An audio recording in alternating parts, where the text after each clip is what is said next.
Assalamualaikum warahmatullahi wabarakatuh. Perkenalkan, nama saya Lili Kurniawati, nomor induk mahasiswa 221F10161 dari kelas 22A1, Prodi Pendidikan Luar Biasa. Kali ini saya ingin menuntaskan tugas akhir semester dari mata kuliah Bina Diri Gerak Anak Berkebutuhan Khusus. Kali ini saya akan meresume video dari Ibu dosen pengampu, Ibu Sugiartati, SBD MPD.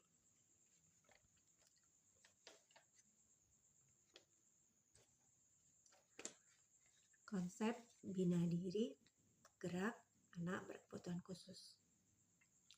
Konsep Bina Diri Anak Berkebutuhan Khusus ada dua, yaitu satu, tujuan Bina Diri, dua, program Bina Diri. Apa itu tujuan Bina Diri untuk anak berkebutuhan khusus? Tujuan dari Bina Diri untuk anak berkebutuhan khusus yaitu untuk melatih kemampuan kemandirian anak dalam melakukan kegiatan sehari-harinya tanpa tergantung dari keluarga ataupun guru dan masyarakat di lingkungan sosialnya. Program Bina Diri ini dilakukan secara terus-menerus, berulang, dan terprogram.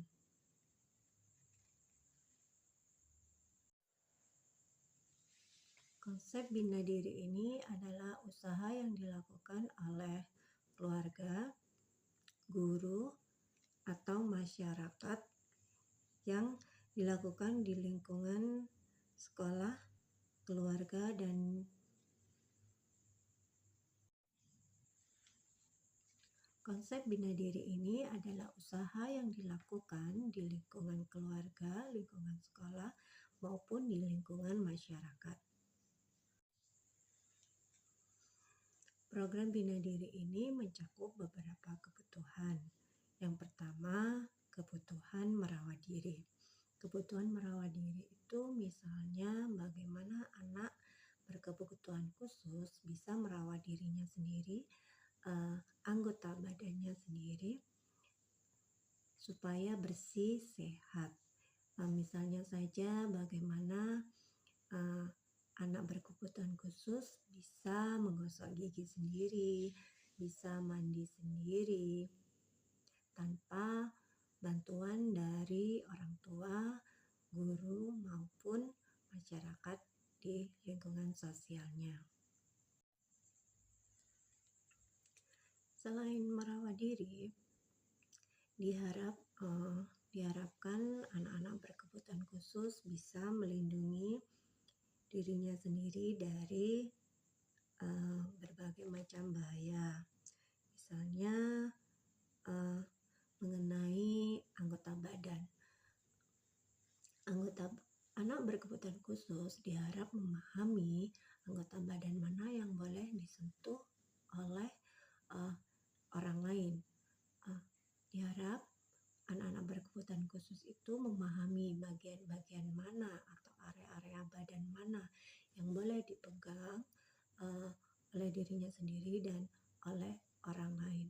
Anak-anak harus mengerti bagian-bagian mana yang boleh disentuh, misalnya pipi, tangan, kaki, dan daerah-daerah mana yang tidak boleh dipertontonkan ke khalayak ramai ataupun disentuh oleh orang lain. Misalnya anggota bagian dalam, maksudnya untuk anak-anak ABK yang berjenis kelamin perempuan diharap mengerti anggota badan yang tidak boleh disentuh, yaitu bagian dada, bagian intim atau bagian vital, di bawah pusar, dan paha. Karena kebanyakan anak-anak berkebutuhan khusus tidak memahami bahaya akan bullying ataupun pelecehan seksual di lingkungan sosialnya. Yang kedua yaitu kebutuhan menolong diri.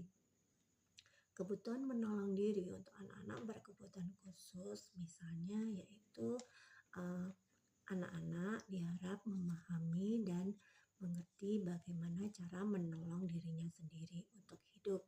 Satu, misalnya bagaimana anak-anak itu bisa berlatih memasak sendiri, mencuci pakaiannya sendiri, ataupun melakukan aktivitas kegiatan yang dilakukan di rumah. Misalnya saja membersihkan lantai, yaitu menyapu, mengepel, ataupun mencuci baju atau mencuci piring.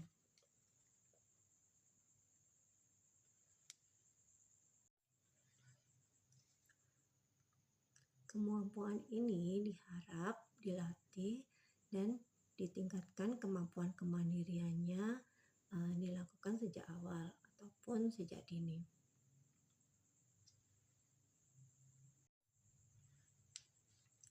Kebutuhan yang ketiga yaitu kebutuhan komunikasi. Kebutuhan komunikasi ini ada dua, yaitu kebutuhan ekspresif dan kebutuhan reseptif, yaitu kebutuhan bagaimana anak-anak berkebutuhan khusus itu mengenal namanya, mengenal nama dirinya sendiri, mengenal nama orang tuanya, mengerti alamat tempat tinggalnya.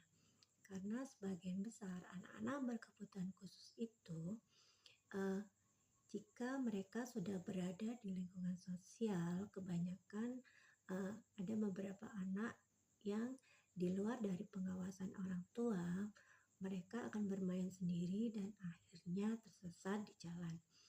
Dan ini diharapkan anak-anak memiliki kemampuan berkomunikasi yang cukup baik. Misalnya saja ketika anak-anak berkebutuhan khusus itu ditanya namanya siapa, nama orang tuanya siapa, dan alamatnya di mana, ketika mereka tersesat di jalan, mereka bisa menjawab itu semua dengan baik dan jelas. Sebagai makhluk hidup, yaitu makhluk sosial, kita maupun anak-anak berkebutuhan khusus adalah makhluk yang tidak bisa berdiri sendiri. Kita semua saling membutuhkan satu sama lain.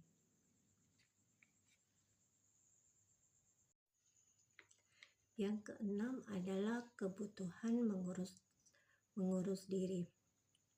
Apa sih contoh kegiatan anak-anak yang bisa memenuhi kebutuhan mengurus dirinya sendiri? Misalnya anak-anak ABK diharap bisa meningkatkan kemampuan kemandiriannya dalam kegiatan makan, minum.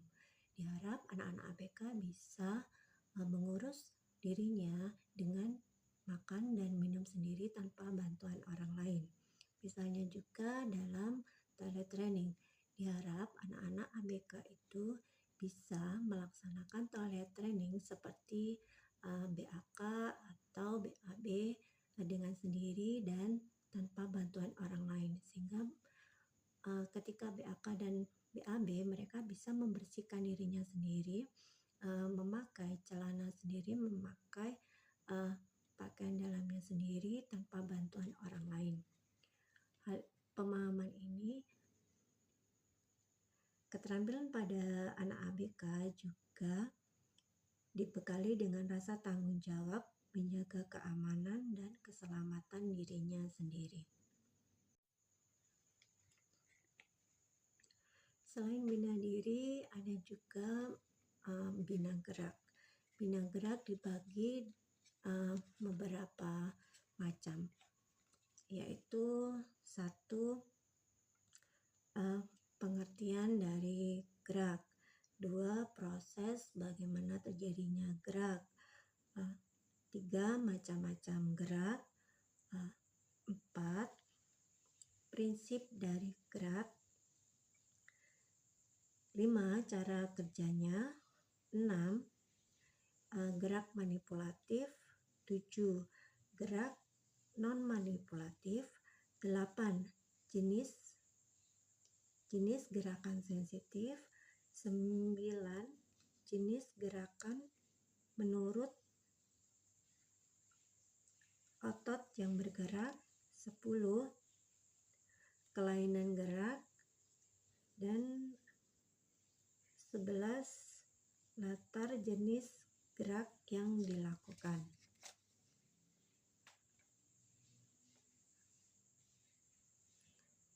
Demikian resume yang saya ambil dari video dosen pengampu Ibu Sugi Hartati. Terima kasih. Wabillahi taufiq wal hidayah. Wassalamualaikum warahmatullahi wabarakatuh.